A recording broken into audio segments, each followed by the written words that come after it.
안녕하세요. 저는 50대 후반의 평범한 할머니로 살아가고 있는 여자입니다. 아니, 평범하다고 하기엔 좀 특별한 사연이 있죠? 오늘 제 이야기를 듣고 나면 아마 여러분도 저처럼 속이 시원해질 겁니다.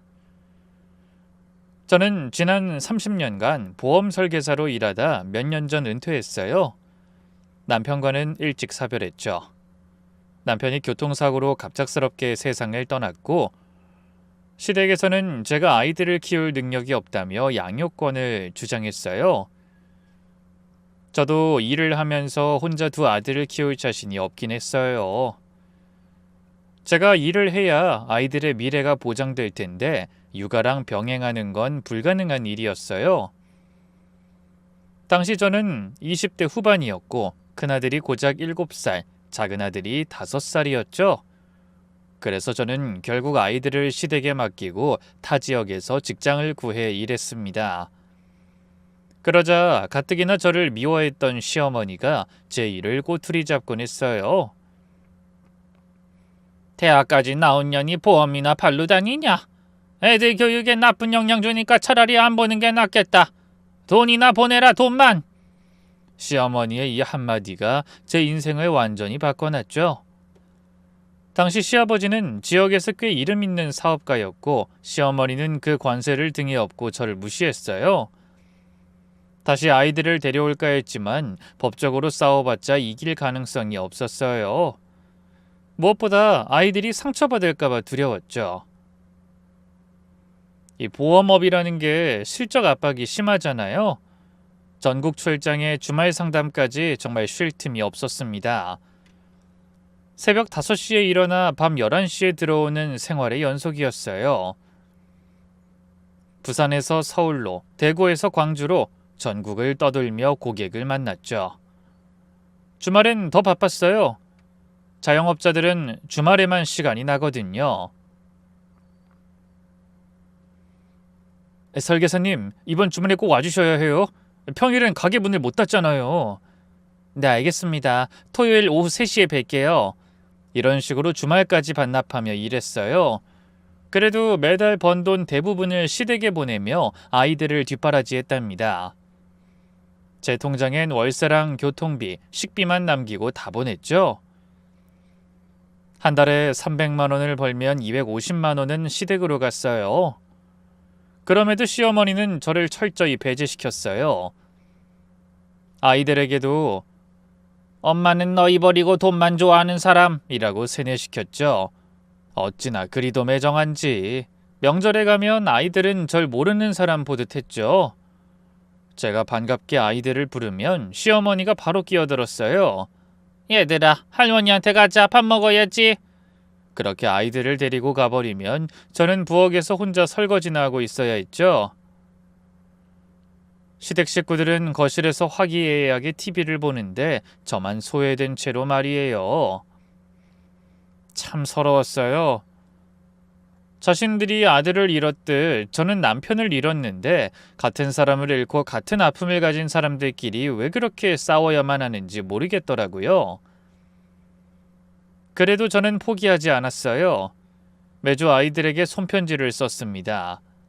편지지도 아이들이 좋아할 만한 캐릭터가 그려진 걸로 세심히 고르고요. 우리 아들들, 엄마야. 오늘은 어떻게 지냈니? 학교는 재미있니?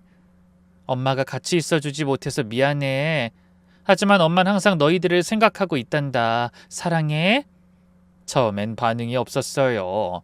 하지만 계속 꾸준히 보내니까 작은 아들이 답장을 보내기 시작했죠. 큰아들은 처음부터 끝까지 답장이 없었지만요. 작은 아들의 첫 답장을 받았을 때가 생각이 나네요.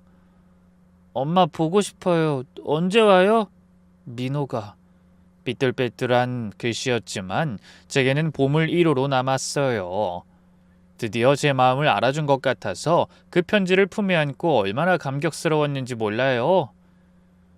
하지만 시간이 지나면서 작은 아들의 편지 내용도 달라졌어요. 할머니가 엄만 나쁜 사람이래요. 진짜예요? 엄만 왜 우리랑 안 살아요? 친구들이 엄마 없냐고 놀려요. 그러다가 학교에 들어가면서 답장이 뜸해지더니 마침내 이런 편지가 왔죠. 엄마 편지 그만 보내도 돼. 어차피 우리 못 보잖아. 그날 밤 화장실에 들어가서 한참을 울었던 기억이 나네요. 수도꼭지를 틀어놓고 소리가 밖으로 새어나가지 않게 울었죠. 주변에서는 재혼하라고 권했어요. 당시 제 나이 35, 아직 젊다면서 말이죠. 너 혼자 그렇게 고생하지 말고 좋은 사람 만나서 새 출발해. 애들도 이미 너를 엄마로 안 보잖아. 친구의 말이 비수처럼 가슴에 꽂혔지만 저는 고개를 저었어요. 아니야. 언젠간 내 진심을 알아줄 거야. 그리고 이제 와서 애들한테 새아빠란 존재가 더 큰 상처가 될 수도 있어. 친구들은 답답해했지만 전 믿고 싶었어요. 그렇게 새벽부터 밤늦게까지 고객을 만나며 악착같이 돈을 모았습니다. 비 오는 날도 눈 오는 날도 심지어 몸이 아파도 쉬지 않았죠. 한 번은 독감에 걸려 40도가 넘는 고열에 시달렸는데도 약속을 취소할 수 없었어요. 죄송합니다. 제가 몸이 좀 안 좋아서. 설계사님 오늘 계약하기로 했잖아요. 못 오시면 다른 회사로 갈 거예요. 결국 링거를 맞고 일어나서 고객을 만나러 갔죠. 그런 날이 한두 번이 아니었어요. 하늘이 제 노력에 보답해줬는지 다행히도 보험 실적은 늘 상위권이었어요. 지점에서도 지역에서도 전국에서도 순위권을 놓치지 않았죠. 그만큼 돈도 많이 벌었고요. 하지만 그때도 그 돈의 대부분은 시댁으로 또 아이들에게로 갔습니다.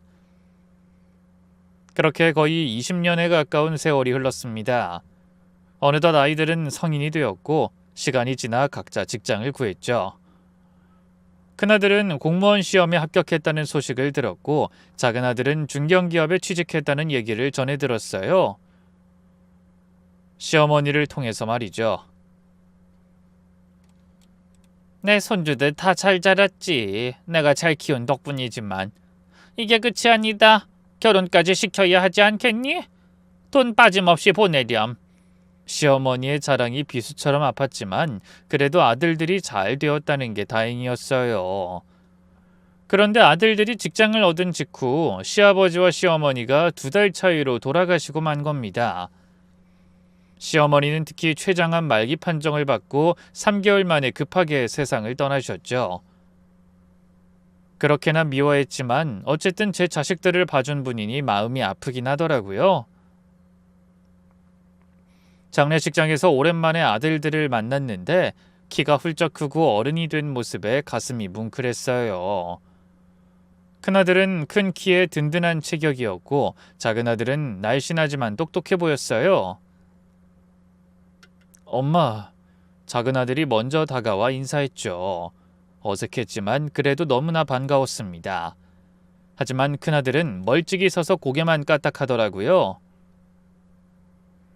장례식이 끝나고 식사 자리에서 제가 조심스럽게 제안했어요. 이제 할머니가 안 계시니까 우리 자주 만나자. 그동안 못했던 얘기도 하고. 가족은 이제 우리뿐이잖니. 작은아들이 먼저 반응했습니다. 좋아요, 엄마. 저도 사실 그러고 싶었어요. 형, 우리 엄마랑 밥이라도 자주 먹자. 그러자 큰아들이 동생을 째려보더니 차갑게 말했죠. 엄마, 우리 이제 각자 사는 게 바쁘니까 부담 갖지 마세요. 굳이 노력 안 하셔도 되고 그냥 편하게 사세요. 아들아, 아직도 마음이 안 풀린 거야? 엄마가 그동안 미안했어. 이제라도. 됐어요. 과거 일은 과거일 뿐이에요. 저희는 잘 살고 있으니까 신경 쓰지 마세요. 마치 남처럼 선을 긋는 큰아들의 모습에 가슴이 무너져 내렸지만 그럼에도 저는 포기할 수 없었어요. 아이들이 제 사는 이유였으니까요. 그래도 엄마가 그동안 너희들한테 못해준 게 너무 많아서. 제가 가방에서 봉투를 꺼내려 하자 큰아들이 손사래를 쳤어요. 제발 좀 돈으로 해결하려고 하지 마세요. 우리가 거지도 아니고. 아니 그게 아니라. 형, 엄마한테 너무하는 거 아니야? 작은아들이 나서자 큰아들이 더 짜증을 냈죠. 야, 우리 키운 건 할머니야. 엄마는 그냥 돈만 보낸 사람이고. 할머니 장례식장에서 그러고 싶어? 그래도 엄마는 엄마잖아. 넌 어렸을 때부터 쓸데없는 정이 많아서 문제라니까. 형제가 싸울 것 같아서 급히 말렸어요. 그만해. 너희들 마음 이해한다. 천천히 시간을 갖자. 제가 밖으로 나가는데 작은 아들이 붙잡더군요. 엄마, 형은 원래 고집이 세잖아요. 시간 지나면 나아질 거예요. 작은 아들의 위로가 고마웠지만 큰아들의 차가운 시선은 잊히지 않더군요. 그 후로 한 달에 한 번씩 만나기로 약속했어요. 물론 큰아들은 바쁘다는 핑계로 자주 빠졌지만 작은 아들은 꼬박꼬박 나와줬죠. 큰아들이 나온 날이면 만남이 늘 어색했어요. 제가 비싼 레스토랑을 예약하고 백화점에서 선물을 사들고 가도 대화는 이어지지 않았죠. 밥은 잘 먹고 다니니? 네. 회사는 어때? 힘들진 않고? 괜찮아요. 뭐 필요한 거 없어? 뭐든 사줄게. 없어요, 그런 거. 마치 면접을 보는 것 같은 딱딱한 분위기. 저도 답답했지만 뭘 어떻게 해야 할지 몰랐어요. 20년이 넘는 공백을 메우기엔 제가 너무 서툴렀던 거죠. 그럴 때마다 작은 아들이 애써 분위기를 띄우려 했어요. 엄마, 저 이번에 승진했어요. 과장 됐거든요. 아이, 정말? 축하해. 우리 아들 대단하네. 형도 작년에 승진했는데 엄마한테 말 안 했죠? 큰아들은 동생을 째려보며 짜증을 냈어요. 왜 쓸데없는 얘기를 해? 쓸데없다니, 엄마한테 하는 건데. 그만해. 우리 밥이나 먹고 어서 가자. 나 다음 약속 있어. 큰아들은 늘 그랬어요. 시계만 보고 빨리 자리를 뜨려고만 했죠. 그래도 저는 포기하지 않았습니다. 아들들의 생일이면 케이크를 들고 찾아갔고 명절에는 음식을 잔뜩 만들어 보냈죠. 엄마, 이렇게 많이 보내지 마세요. 어차피 다 못 먹어요. 큰아들은 음식도 부담스러워했지만 그래도 받긴 받았어요. 작은 아들은 고맙다며 가끔 회사 근처로 저를 불러 점심을 같이 먹기도 했고요. 그러던 어느 날 큰아들에게서 전화가 왔습니다. 큰아들이 먼저 전화한 건 정말 오랜만이었죠. 엄마, 저 결혼해요. 뭐? 정말? 느닷없는 소식에 놀랐지만 한편으로는 기뻤어요. 드디어 아들이 먼저 연락을 해준 거니까요. 언제? 신부 될 사람은 어떤 아이니? 은행원이에요. 다음 주에 상견례 하려는데 엄마 시간 되세요? 아이, 그래, 가야지. 아이고, 우리 아들 장가를 가는구나. 전화를 끊고 나서 눈물이 났어요. 드디어 아들이 저를 필요로 하는구나. 가족으로 인정해 주는구나 싶어서요. 상견례 날을 위해 미용실에 가서 머리도 새로 하고 단정한 원피스도 샀어요. 오랜만에 들뜬 마음으로 준비했죠. 상견례 장소는 어느 한식당이었어요. 먼저 도착해서 기다리고 있는데 아들이 예비 며느리와 함께 들어왔죠. 며느리들 아이는 첫눈엔 예쁘고 단정했지만 뭔가 계산적인 눈빛이 느껴졌달까요? 제 편견일 수도 있지만 왠지 마음이 편하진 않았어요. 어머님 안녕하세요. 정유진입니다. 어서 와요. 반가워요. 악수를 하는데 손이 차갑더라고요. 얼굴도 미소는 지었지만 눈은 웃지 않는 그런 느낌. 전체적으로 뭔가 불편한 느낌이었습니다. 자리에 앉고 이런저런 이야기를 하는데 예비 며느리가 갑자기 이런 말을 했어요. 어머님은 혼자 사신다고 들었어요. 승주 씨가 어릴 때부터 못 봐서 정이 없다고 했었는데. 순간 무슨 말을 해야 할지 몰랐어요. 아들이 제 얘기를 그렇게 했다는 게 너무 아팠거든요. 아, 그게 사정이 있어서 지금이라도 잘 지내려고 노력하고 있어요. 아, 네, 그러시군요. 그리고는 대화가 뚝 끊겼어요. 며느리들 아이는 계속 밥만 먹고 아들은 어색하게 웃기만 하고 사돈될 분들과도 이야기를 나누었는데 며느리 아버지는 직장인이라고 했고 어머니는 전업주부라고 하더군요. 그래요. 며느리 눈엔 확실히 제가 초라해 보였을 거예요. 아드님이 공무원이시라고요? 좋은 직업이네요. 네, 그렇습니다. 어머님은 뭐 하시나요? 저는 보험 설계사 일 오래 했어요. 아, 그 아 하는 소리에 저는 무시를 느꼈어요.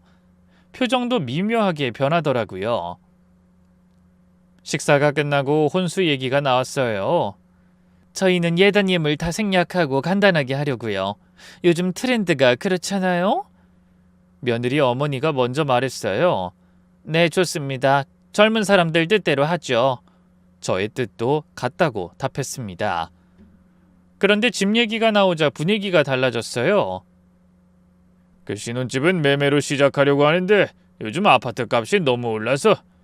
며느리 아버지가 운을 뗐어요. 저는 아들을 봤죠. 아들은 제 눈을 피했어요. 그래도 어떻게든 해야죠. 아이들이 알아서 잘할 겁니다. 제가 그렇게 말하자 며느리가 끼어들었어요. 어머님은 도와주실 여력이 안 되시나 봐요? 친정에서는 혼수 준비하는데. 은근히 압박하는 말투였어요. 이미 제가 모르는 어떤 이야기가 오간 것 같더라고요. 아마도 아들이 집을 해오겠다고 했고 며느리가 혼수를 준비해 오기로 한 것 같았어요. 저를 은근히 무시했으면서 집 문제를 떠넘기다니 참 너무한 사람들이었죠. 상견례가 끝나고 아들과 따로 만났어요. 네, 엄마, 사실 부탁이 있어요. 뭔데 말해봐. 집 구입 자금이 좀 부족해서 2억 정도 도와줄 수 있어요? 아들이 처음으로 제게 도움을 청한 거였어요. 다행히도 제가 여태껏 이때를 위해 모아둔 돈이 있었거든요. 전 망설임 없이 대답했습니다. 그래, 엄마가 준비할게. 진짜요? 엄마 정말 고마워요. 아들이 환하게 웃는 모습을 보니 정말 행복했어요. 드디어 처음으로 엄마 역할을 제대로 하는 것 같았거든요. 대신 이 얘기는 유진이한테 비밀로 해줘.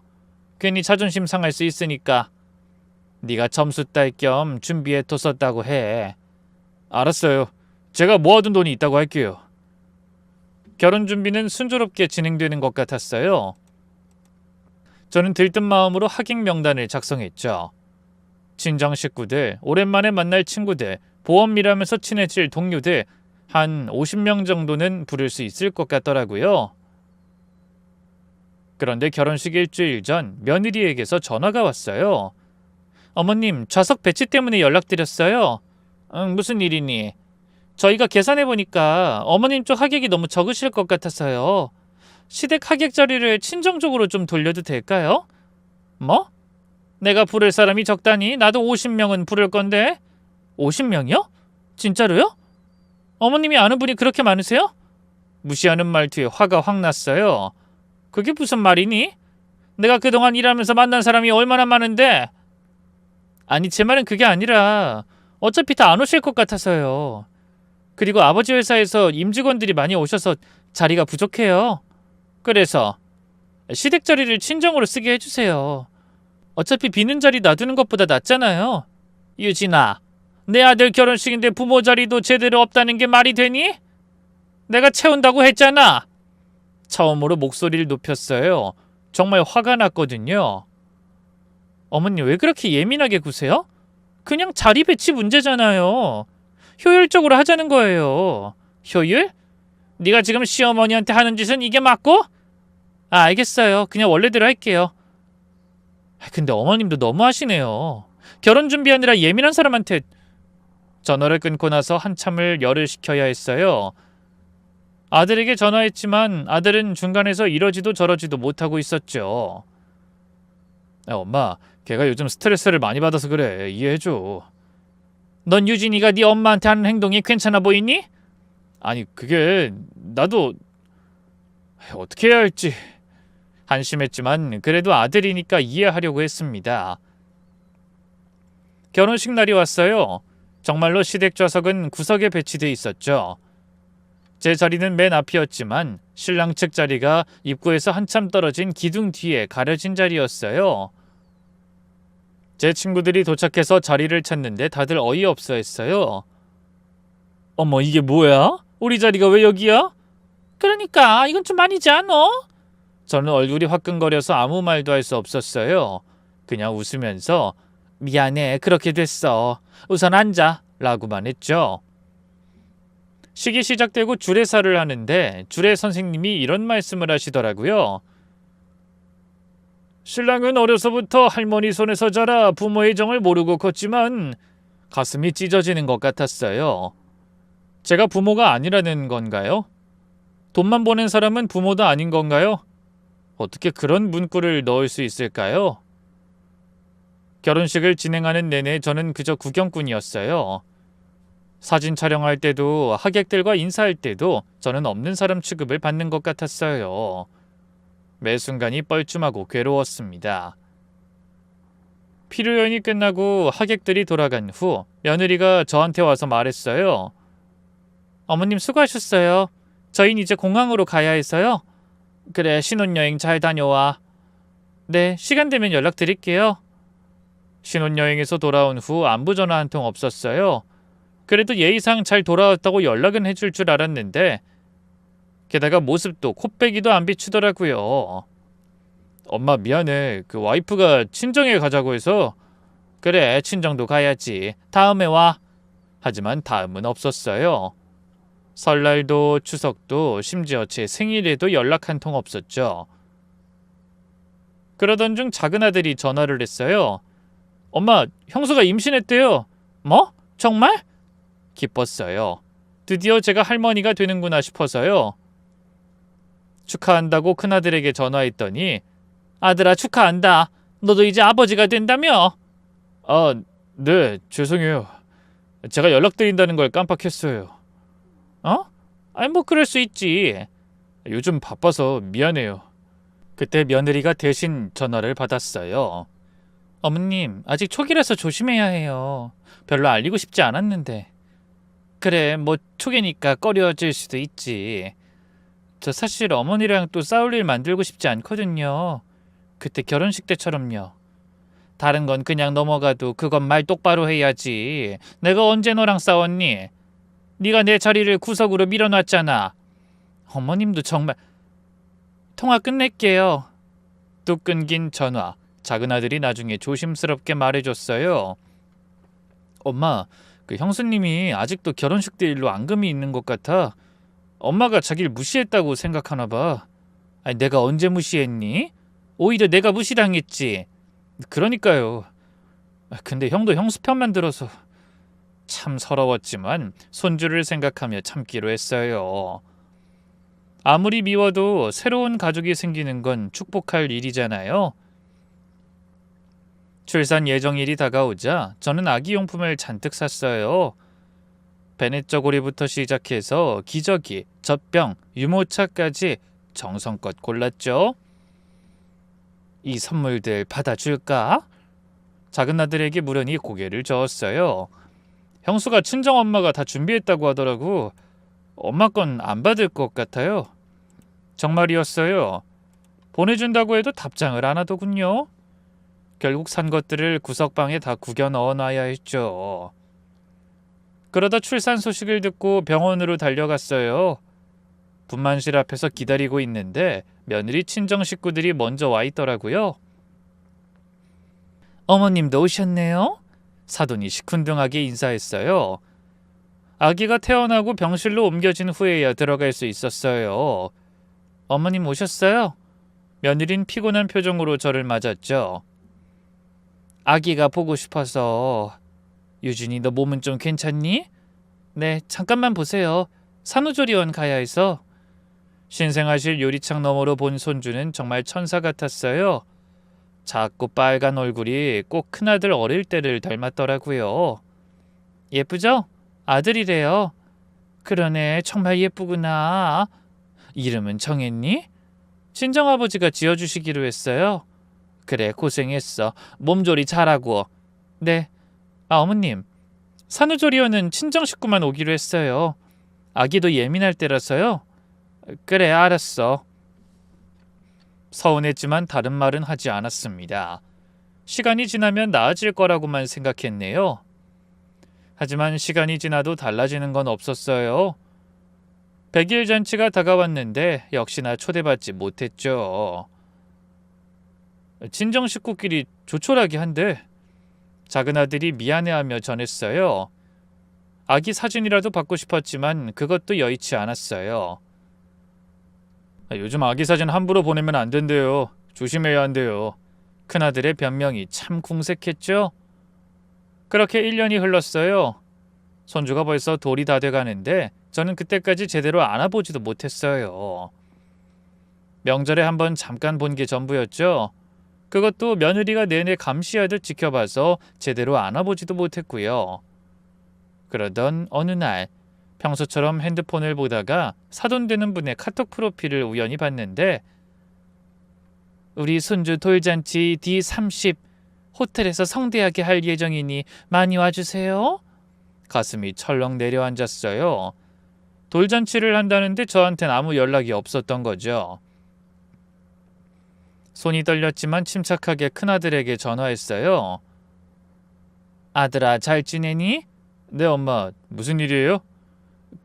우리 손주 돌 다 됐지? 아, 네. 다음 달이에요. 돌잔치는 하니? 그게... 더듬거리는 아들의 목소리에서 이미 답을 알 수 있었어요. 하는구나.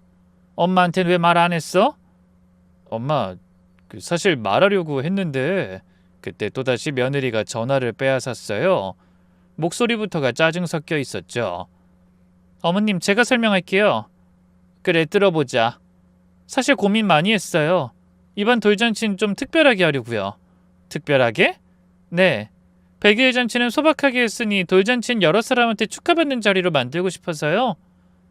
그게 나를 초대 안 하는 이유가 되니? 어머님은 그런 자리가 불편하실까 봐. 그리고 솔직히 말하면 어머님은 저희 쪽 사람들 아무도 모르시잖아요. 그리고 무엇보다 저희 체면도 있고. 기가 막혀서 말이 안 나왔어요. 한참을 침묵하다가 겨우 입을 열었죠. 그래도 내가 할머니인데 손주 돌잔치에 할머니가 빠지는 경우가 있니? 생각해 볼게요. 생각은 무슨... 됐다, 알았어. 전화를 끊고 나서 눈물이 하염없이 흘렀어요. 작은 아들에게 전화했어요. 민호야, 형 돌잔치 하는 거 알고 있었니? 네, 엄마. 저도 어제 들었어요. 형수가 엄마 초대 안 했다면서요. 나도 이제 필요 없나 봐. 엄마, 너무 상심하지 마요. 제가 형한테 얘기해 볼게요. 아니야, 그냥 놔둬. 억지로 가고 싶지 않아. 초대받지 못한 곳에 가는 건 자존심이 허락하지 않는다. 너 혼자 잘 다녀와. 하지만 마음 한구석에서는 혹시나 하는 기대가 있었어요. 그래도 아들이 나서서 어떻게든 해주지 않을까. 일주일이 지나도 연락은 없었어요. 가지 않겠다고 큰소리 쳤지만 막상 돌잔치 전날이 되자 마음이 변했어요. 그래도 내 첫 손주의 돌잔치인데 멀리서라도 보고 싶더라고요. 불청객이라 해도 그 자리에서 함께 축하해주고 싶은 마음이었어요. 정성껏 준비한 순금 돌반지를 가방에 넣고 호텔로 향했습니다. 그날의 일은 지금 생각해도 치가 떨리네요. 호텔 로비에 들어서니 화려한 장식이 눈에 들어왔어요. 큰 현수막과 함께 아기 사진이 크게 걸려있더군요. 제가 한 번도 제대로 안아보지 못한 내 손주의 얼굴이었죠. 사진 속 아기는 정말 예뻤어요. 큰아들을 빼닮은 눈매에 오똑한 코, 가슴이 먹먹해졌습니다. 실례합니다. 돌잔치 하객이신가요? 젊은 직원이 정중하게 물어왔어요. 네, 근데 제 이름이 명단에 없을 수도 있어요. 저는 아기 할머니인데. 아, 신랑 어머님이시군요. 잠시만요. 직원이 태블릿을 확인하더니 당황한 표정을 지었어요. 명단을 위아래로 스크롤하며 제 이름을 찾았지만 역시나 없었나 봐요. 죄송합니다만 명단에 성함이 없으신데요. 혹시 신부 측 어머님이신가요? 아니에요. 그럼 그냥 갈게요. 직원이 난처해야 하는데 마침 작은 아들이 로비로 나왔어요. 정장을 차려입은 모습이 참 든든해 보였죠. 엄마, 결국 오셨네요. 잘하셨어요. 제가 안낼게요. 민호야, 나와도 되는 걸까? 초대받지 못했는데. 당연하죠. 엄마가 할머니인데 뭔 소리예요. 작은 아들이 제 팔을 잡고 안으로 들어가려는데 왠지 모르게 얼굴이 화끈거렸습니다. 후회도 되고 불안하기도 하고요. 연회장은 화려했습니다. 천장에는 샹들리에가 반짝이고 벽면에는 아기의 성장 사진들이 크게 걸려 있었어요. 넓은 홀에 둥근 테이블들이 가득했고 각 테이블마다 생화 장식이 놓여 있었죠. 엄마, 여기 앉으세요. 그리고 제가 형한테 잘 얘기할 테니까 너무 걱정하지 마세요. 작은 아들이 안내한 자리에 억지로 웃으며 앉았어요. 가방에서 준비한 봉투를 만지작거렸죠. 순금 돌반지와 현금 100만 원이 들어있었어요.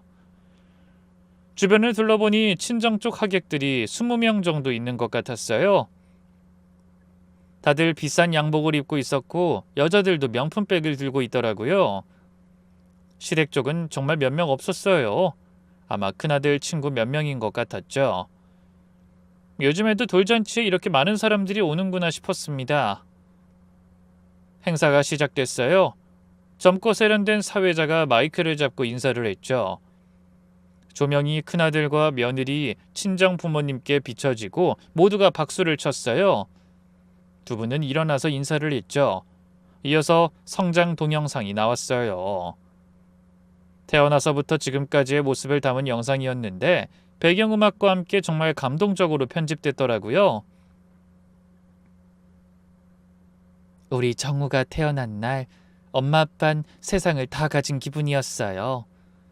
내레이션과 함께 신생아실 영상이 나왔어요. 며느리와 아들이 아기를 안고 행복해하는 모습, 그리고 외가 식구들이 유리창 너머로 아기를 보며 기뻐하는 모습. 정우의 첫 100일, 외할머니가 준비한 특별한 파티. 당연한 이야기지만 100일 사진에도 저는 없었어요. 화려한 100일상과 함께 찍은 가족 사진에는 엄마, 아빠, 외가 식구들 뿐이었죠. 첫 크리스마스, 첫 어린이날, 첫 걸음마. 모든 순간에 저는 없었어요. 마치 이 아이에게 친할머니는 존재하지 않는 것처럼. 영상이 끝나고 본격적인 행사가 시작됐어요. 이제 우리 정우의 돌잡이 시간입니다. 과연 정우는 무엇을 잡을까요? 커다란 돌상이 무대 위로 올라왔어요.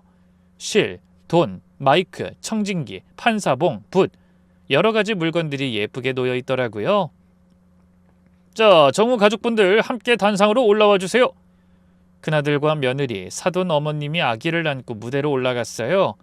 사위자가 마이크를 건넸죠. 정우 할머님, 정우가 무엇을 잡았으면 좋겠어요? 뭘 잡아도 좋지만 건강하게만 자라주면 좋겠네요. 사돈의 점잖은 대답에 모두가 박수를 쳤어요. 아기가 기어가서 물건들을 만지작거리다가 청진기를 잡았어요. 우와, 의사가 되려나 봐요? 역시 외할아버지를 닮아 똑똑한가 봐요. 환호성이 터졌고 외할아버지가 따라 올라가 정우를 안고 자랑스럽게 웃었어요. 저도 목을 빼고 봤지만 기둥에 가려서 잘 보이지 않았죠. 그래도 손주가 뭔가를 잡았다는 게 기뻐서 혼자 박수를 쳤어요. 케이크 커팅 시간이 됐죠. 이제 정우의 첫 생일 케이크를 자르겠습니다. 가족 여러분 모두 앞으로 나와주세요. 가족들이 우르르 단상으로 올라갔죠. 저는 용기 내 자리에서 일어나 앞으로 나갔어요. 이때라도 함께하고 싶었거든요. 손주의 첫 생일 사진인데 제가 없으면 너무 속상할 것 같았어요. 주책이라 욕해도 사람들에게 굽신거리더라도 그 사진에 담기고 싶었습니다. 저도 말을 꺼내려는 순간 며느리가 절 발견하고는 표정이 확 굳어졌어요. 마치 불청객을 본 것처럼 눈을 크게 뜨고 절 쳐다봤죠. 그리고는 남편에게 뭐라고 속삭이더니 큰아들이 황급히 저에게 다가왔어요. 엄마, 언제 오셨어요? 방금. 승주야, 나도 사진만 같이 찍으면 안 될까? 사진만 찍고 금방 갈게. 아들은 난처한 표정을 지었어요. 눈은 저를 보지 않고 다른 곳을 보며 말했죠. 그게 지금은 좀... 그때 며느리가 다가왔어요. 화가 난 얼굴이었지만 애써 미소를 지으며 말했죠. 주변 하객들이 보고 있으니까요. 어머님, 저흰 가족끼리 돌잔치 할 건데요. 나는 가족 아니니? 제가 떨리는 목소리로 물었어요. 순간 주변이 조용해졌죠. 가까이 있던 하객들이 우리를 쳐다봤어요. 며느린 잠시 망설이다가 제가 평생 잊을 수 없는 말을 했죠. 혈육가족이요. 동네 할머니 나중에 찍으세요. 동네 할머니. 그 말이 심장에 비수처럼 꽂혔어요. 주변 하객들이 웅성거리기 시작했고 저는 얼굴이 화끈거려서 고개를 들 수가 없었죠. 어머, 저게 뭐야? 정말 동네 할머니야? 아니, 시어머니 같은데 근데 왜 초대도 안 했대? 수근거리는 소리가 점점 커졌어요. 큰아들은 아무 말도 하지 않고 고개만 숙이고 있었죠. 비겁한 놈. 제 아들이지만 정말 한심했습니다. 아내의 그런 막말에도 한마디 못하고 있다니. 작은 아들이 황급히 달려왔어요. 엄마 가요. 여기 있을 필요 없어요. 그래, 가자. 작은 아들이 제 팔을 잡고 연회장을 나가려는데 뒤에서 며느리의 목소리가 들렸어요. 죄송해요, 어머님. 예민하게 받아들이지 마세요. 그냥 실수예요. 실수? 동네 할머니라는 게 실수? 연회장을 나와 엘리베이터를 기다리는데 작은 아들이 폭발했어요. 진짜 보자 했더니 형수 정말 너무하네. 형도 정말 나쁜 놈이에요. 어떻게 아무 말도 안 해요? 괜찮아. 예상했던 일이야. 무슨 예상이에요. 이건 정말 너무해요. 엄마가 뭘 잘못했다고. 주차장에 도착해서 차에 올라탔어요. 시동을 걸렸는데 손이 떨려서 키를 꽂을 수가 없었죠. 엄마, 제가 운전할게요. 아니야, 괜찮아. 넌 들어가. 형 도와줘야지. 뭘 도와요? 저도 안 들어갈 거예요.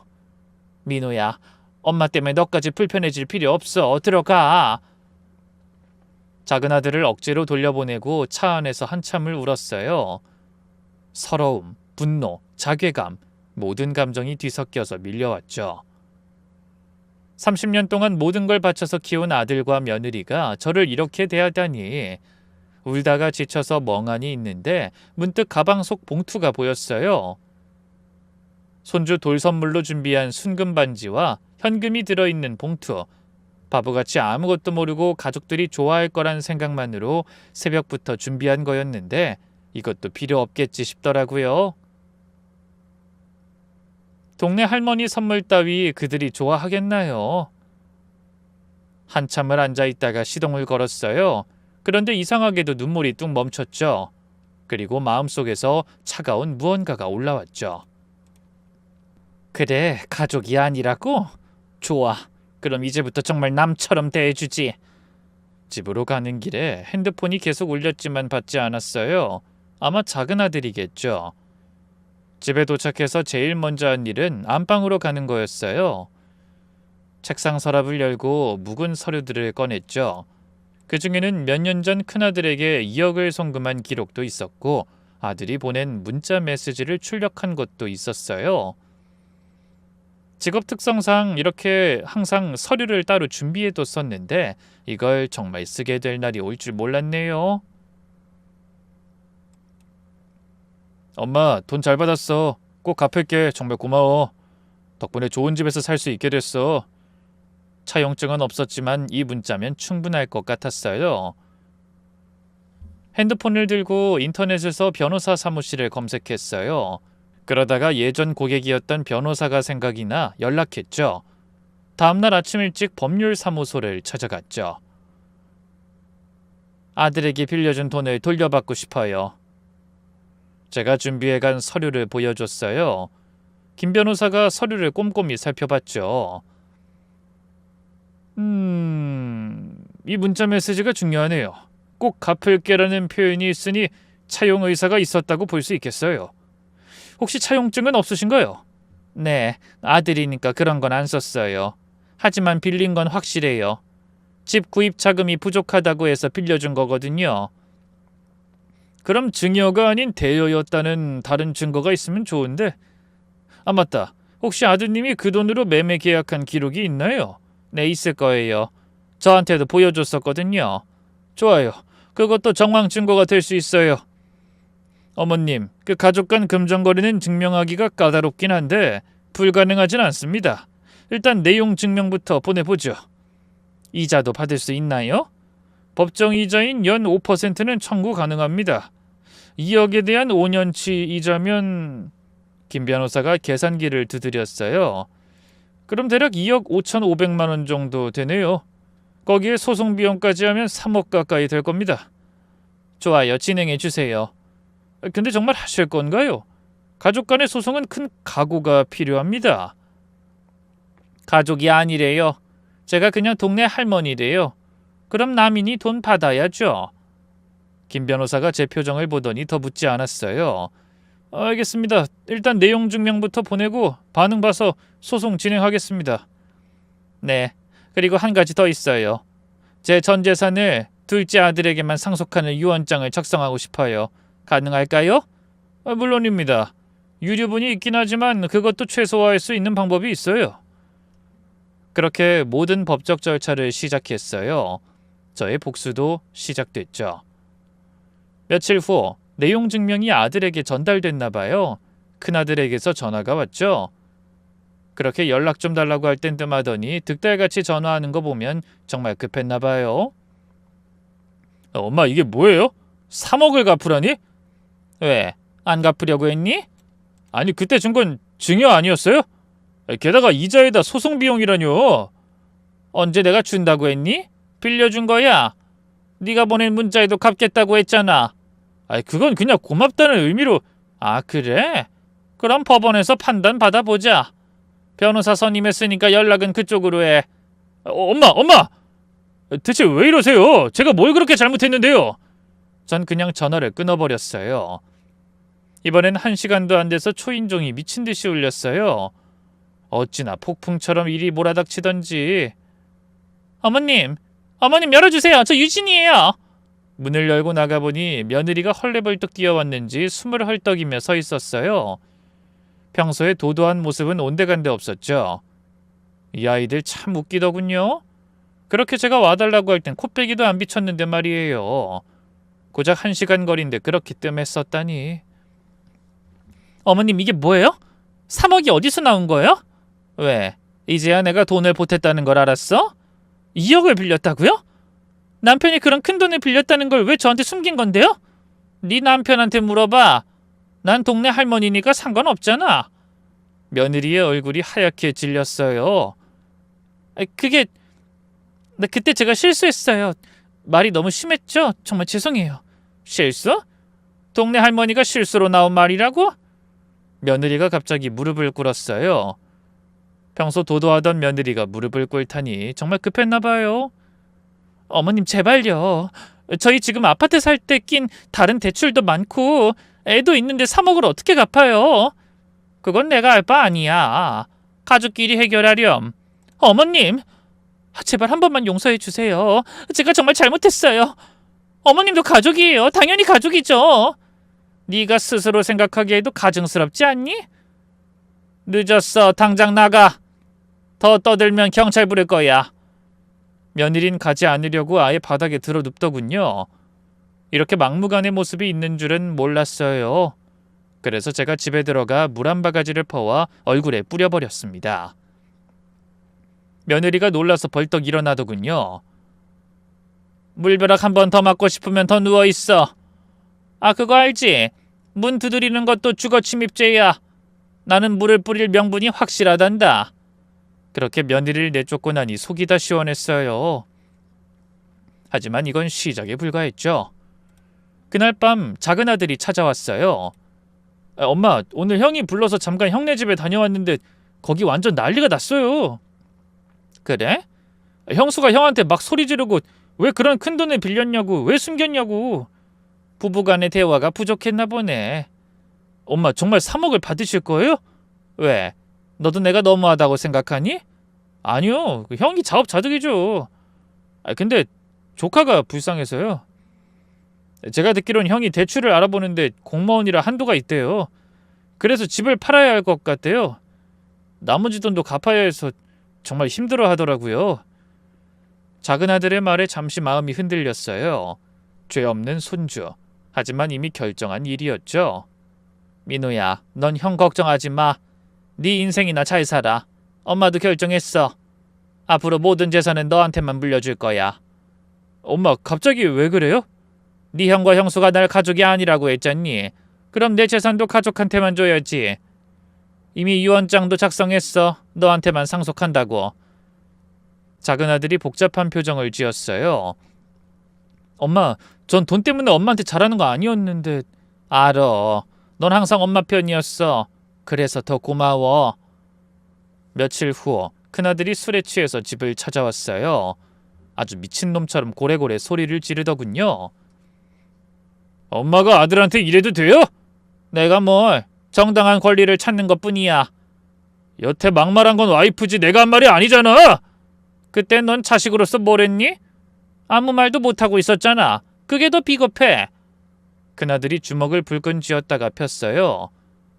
엄마가 이렇게 나쁜 사람인 줄 몰랐어요. 나쁜 사람? 30년 동안 너희들 위해서 모든 걸 바친 내가? 난 그저 대접받은 만큼 돌려주는 것뿐이야. 엄마 저 후회하고 있어요. 제발 한 번만 기회를 주세요. 앞으로는 정말 효도할게요. 큰아들이 간절히 빌었지만 제 마음은 이미 돌처럼 굳어 있었어요. 후회는 너희가 할 일이고 난 내 할 일을 할 뿐이야. 게다가 넌 내가 준 수없이 많은 기회가 있었어. 하지만 매번 네 아내 편만 들었지. 이제 와서 무슨 기회를 달라는 거니? 이제 그냥 남처럼 살자. 그게 더 편해. 큰아들은 결국 울면서 나갔어요. 한편 며느린 친정에 도움을 요청했나 봐요. 사돈에게서 전화가 왔거든요. 사돈, 이게 어떻게 된 일이에요? 애들이 3억을 갚아야 한다면서요. 사돈이 상관할 일이 아닌 것 같은데요. 아니 그래도 사돈 간에 우리 딸이 철없이 굴었다면 제가 대신 사과드릴게요. 사돈인 걸 알면 돌잔치라도 초대하셨어야죠. 이제 와서요? 사과한다는 것도 너무 염치가 없네요. 그럼 어떻게 해야 하죠? 3억은 너무 큰 돈이에요. 애들이 감당할 수 없어요. 저희도 여유가 없는데. 그럼 저도 어쩔 수 없네요. 끊을게요. 전화를 끊고 나니 속이 뻥 뚫릴 만큼 시원했어요. 그러던 중 작은 아들이 결혼한다는 소식을 전해왔죠. 엄마, 저 결혼하려고요. 안 그래도 올해 안에 하려고 했는데 형일 때문에 시기가 좀... 정말? 네 결혼은 별개의 일이지. 언제부터 만난 거야? 3년 됐어요. 이번 주에 인사드리러 갈게요. 그래, 꼭 데려와. 그렇게 주말에 작은 아들이 여자친구를 데려왔어요. 인상부터 달랐어요. 단정하면서도 따뜻한 느낌의 아가씨였죠. 어머님 안녕하세요. 어서 와요. 반가워요. 차를 마시며 이런저런 이야기를 나눴어요. 그간 큰아들의 연락에 시달려서 정신이 없었는데 오랜만에 평화가 찾아온 듯했죠. 어머님, 민우 씨가 어머님 이야기 정말 많이 했어요. 어머님이 얼마나 고생하셨는지, 얼마나 강인하신 분인지 정말 존경스러워요. 아이고 별것도 아닌 걸 가지고. 아니에요. 혼자서 두 아들 뒷바라지 하시느라 얼마나 힘드셨어요. 저희 어머니도 혼자 저를 키우셨거든요. 그래서 더 잘 알아요. 그 아이의 말에 마음이 따뜻해졌어요. 어머님, 저 약속 드릴게요. 민호 씨와 결혼하면 어머님을 진짜 어머니처럼 모실게요. 자주 찾아뵙고 함께 시간도 보내고. 고마워요. 그 마음만으로도 충분해요. 작은 아들이 정말 좋은 사람을 만났구나 싶어서 기뻤어요. 엄마, 우리 결혼식은 작게 할 거예요. 가족들만 모여서. 그래, 좋지. 엄마가 도와줄 건 없니? 엄마 오시는 것만으로도 충분해요. 큰아들과는 정말 다른 반응이었죠. 한편 큰아들은 정말로 집을 팔기로 했나 봐요. 작은 아들이 소식을 전해줬어요. 형이 집 팔고 외곽에 있는 전셋집으로 이사 간대요. 그래? 힘들겠네. 제가 시큰둥하게 반응하자 작은 아들이 조심스럽게 물었죠. 엄마, 정말 끝까지 가실 거예요? 응, 이미 결정한 일이야. 형수는 이혼하자고 한대요. 시어머니도 제대로 대접 못한 무능한 남자라고. 아이고 웃겨라. 쥐는 뭐 잘했나? 이제 와서 남 탓이네. 그 뒤로 몇 개월 후 큰아들이 다시 찾아왔어요. 정말 많이 야위고 캥해진 모습이었죠. 또 왜 왔니? 할 말이 있어서요. 아무래도 저 이혼할 것 같아요. 와이프가 매일 저한테 한심하다고, 일을 이 지경으로 만들었다고 탓해서요. 도저히 못 버티겠어요. 그게 사실이잖아. 큰아들이 고개를 들어 저를 봤어요. 눈에 눈물이 고여 있었죠. 엄마, 저 정말 후회해요. 엄마가 얼마나 절 사랑했는지 이제야 알았어요. 저 어릴 때 엄마가 보내준 편지도 아직 갖고 있어요. 그땐 몰랐는데 이제 읽어보니 엄마가 얼마나 보고 싶어 했는지. 이제 와서 그런 소리에도 달라지는 건 없어. 너무 늦었다, 승주야. 난 이미 다 정리했어.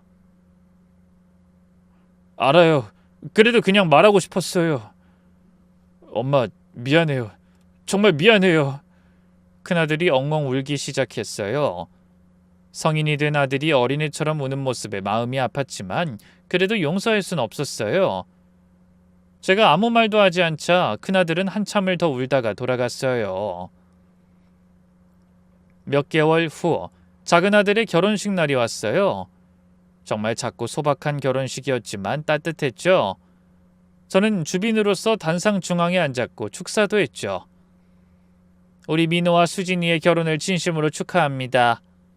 민호야, 엄마가 부족해서 많이 못해줬는데 그래도 바르게 자라줘서 고마워. 이제는 현명한 수진이와 함께 행복한 가정을 꾸려나가길 바란다. 사랑한다. 그 후에 큰아들은 결국 이혼했어요. 양육권은 며느리, 아니 이제는 남이 된 그 여자가 가져갔고 큰아들은 양육비를 보내야 했죠. 말 한마디로 빚을 갚기도 빚을 지기도 한다는 걸 이제는 확실히 알았을 겁니다. 그렇게 정신없이 1년이 지났어요. 작은아들 부부는 정말 집에 자주 찾아와 줬어요. 명절은 물론이고 평소에도 시간 날 때마다 왔죠. 어머님, 저희 임신했어요. 정말? 아이고, 축하해. 어머님이 이름 지어주세요. 어머님이 지어주신 이름이라면 정말 특별할 거예요. 이렇게 사랑받고 존중받는 게 얼마나 행복한지 진짜 가족이 뭔지 알 것 같았어요. 큰아들은 가끔 문자를 보냈어요. 엄마, 잘 지내세요? 보고 싶어요. 엄마, 오늘 날씨가 춥네요. 건강 조심하세요. 엄마, 죄송해요. 정말 죄송해요. 답장은 하지 않았지만 읽긴 했어요. 그러던 어느 날 뜻밖의 전화를 받았어요. 할머니예요? 어린 남자의 목소리였어요. 누구니? 저 정우예요. 할머니 보고 싶어요. 손주였어요. 가슴이 쿵 내려앉았죠. 청우야, 할머니 저 기억나요? 전 할머니 얼굴 모르는데. 그래, 나도 미안하다. 할머니 언제 볼 수 있어요? 그때 뒤에서 여자 목소리가 들렸어요. 정우야, 누구한테 전화하는 거야? 전화가 뚝 끊겼어요. 아마 전며느리가 끄는 것 같았죠. 그날 밤 잠을 잘 수가 없었어요. 죄 없는 손주, 할머니를 보고 싶어하는 아이, 제가 너무한 것 같아 눈물이 나더군요. 그 양가 감정을 어떻게 설명해야 될까요? 아마 전 통쾌함과 죄책감을 평생 가져가야겠죠? 그 사이 작은아들의 아이가 태어났고 저는 진짜 가족을 얻게 되었습니다. 그 후 큰아들은 재혼했다고 들었어요. 작은아들이 전해준 소식이었죠. 형이 재혼했대요. 착한 사람이래요. 그래, 잘 됐네. 엄마, 그러니까 이제 형 용서해주면 안 돼요? 형 정말 많이 변했어요. 예전 같지 않아요. 네 형은 결혼해서 달라진 게 아니야. 원래 그랬지. 그리고 바뀌었다고 해도 그건 이제 형 인생이고 나는 내 인생을 살 뿐이야. 어느 날 집 앞에서 누군가를 만났어요. 이제는 초등학생이 된 손주 정우였죠. 할머니! 아이가 절 알아보고 달려왔어요. 정우? 너 정우니? 할머니 보고 싶었어요. 아이를 안아주고 싶었지만 망설여졌어요. 누구랑 왔니? 아빠요, 저기 있어요. 멀리 큰아들이 서 있었어요. 많이 야위었지만 전보단 편안해 보였어요. 엄마. 왜 왔어? 정우가 할머니 보고 싶다고 해서.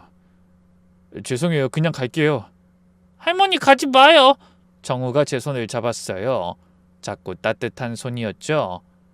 결국 아이를 달래서 돌려보냈어요.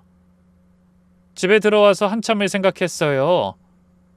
분노와 복수심으로 몇 년을 살았는데 이젠 그 모든 게 피곤했어요. 그래서 작은 며느리 수진이와 차를 마시며 이야기했죠. 어머님, 뭔가 고민이 있으세요?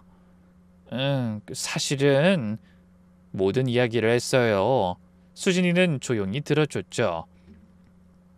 어머님, 이제 그만 용서하세요. 분노를 품고 사는 것도 힘드실 거예요.